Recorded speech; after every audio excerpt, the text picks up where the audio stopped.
Pourquoi tu pleures? C'est juste un chanteur, juste un joueur. Pitié, arrêtez avec ça, là. Sérieusement, genre, vous comprenez pas que si on pleure, ça veut dire qu'on est touché par ça. S'il y a un joueur de foot qui meurt, le lendemain, carrément, il y a des honorations, 1 minute de silence. Et si le président, il meurt, carrément, il y a des trucs qui se passent à Paris et tout. Par contre, si c'est un chanteur ou un joueur de jeux vidéo qui meurt, qui a un accident, si on pleure, ah, vous êtes des fragiles, ah, vous êtes trop sensibles. C'est quoi ça? Non, mais vraiment, arrêtez.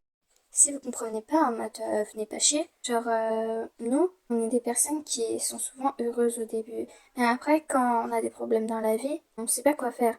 On se sent un peu délaissé par les gens. Du coup, en fait, c'est dans des moments ultra difficiles que souvent on rencontre des personnes qui nous font connaître la musique, qui nous font connaître des jeux vidéo. Et en fait, c'est pas vraiment directement les jeux vidéo, mais c'est plutôt les personnes qui y jouent. Les personnes qui y jouent, ils ont aussi une histoire derrière. Et c'est cette histoire qui nous rend attachés à cette personne parce qu'on se reconnaît parfois dans ces joueurs. On se reconnaît. C'est pour ça que demain, si on me dit, ouais, mon joueur préféré, il est mort, je serai pas juste en mode, oh non, le pauvre. Bah non, je vais pleurer. Je serai triste. Logique. Parce que pour moi, c'est une partie de ma vie, quoi.